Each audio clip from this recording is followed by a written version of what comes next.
Hey there, welcome back to the channel. Thanks for watching. What I'm going to show you today is a Fender Bullet. Now, this is kind of a rare guitar. This is an S3 version and it has a little engraving on the pickguard there.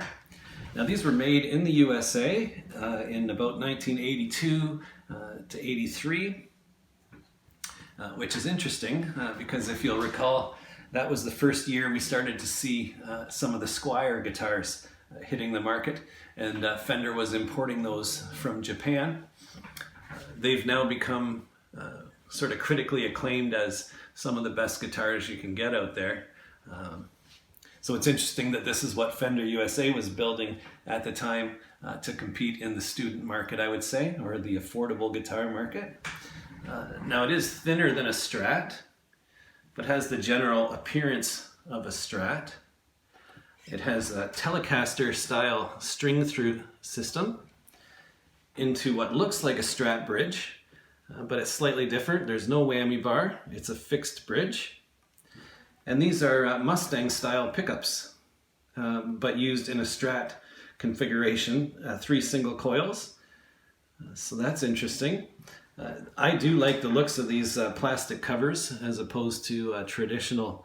A Strat would have exposed pole pieces.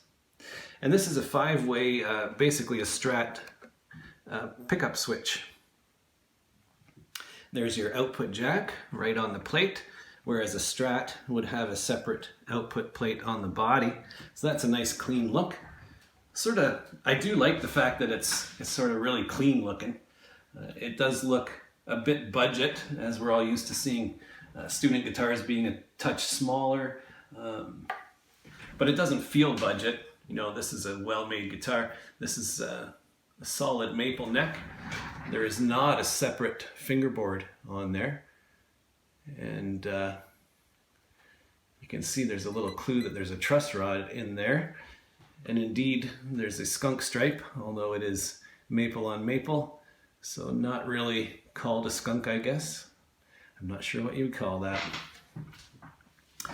Now the body material is a bit of a mystery to me. I couldn't find it on Google, but it looks like alder to me, and possibly could be pine, just going by looks. But I'll research that further, and hopefully I'll tag it in the video up here. So, kind of a neat guitar. I can't say I love it. What I do like about it is it's like a glimpse into the history. Seeing what they were trying to do back then is really cool. And the neck feels great, you know. It's a nice thin C-shaped neck. I will mention the nut width is a little thinner for me. Feels like it's maybe designed for littler hands. It's about 1.61 inches. So something to keep in mind if you have big mitts and you're looking at one of these, I don't know, maybe just use it as a collector piece. So anyway, it's amazing how well the finish has lasted. It feels like polyester to me. I doubt that that would be nitro, but I could be wrong. And just the way that it's aged, there's one little chip and it looks a bit like a poly to me, which is not a bad thing. I like polyester.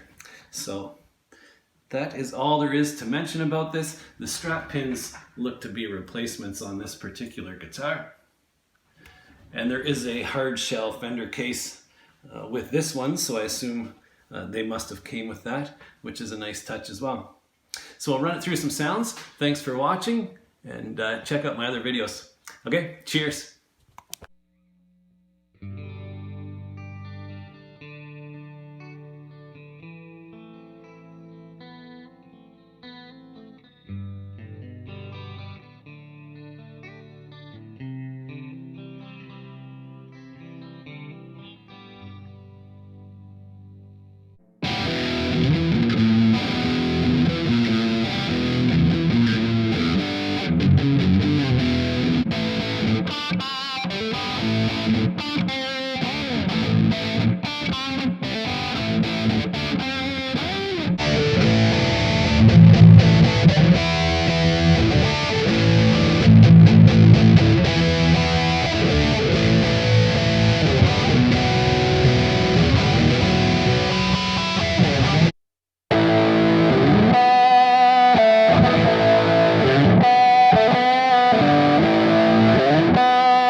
Bye.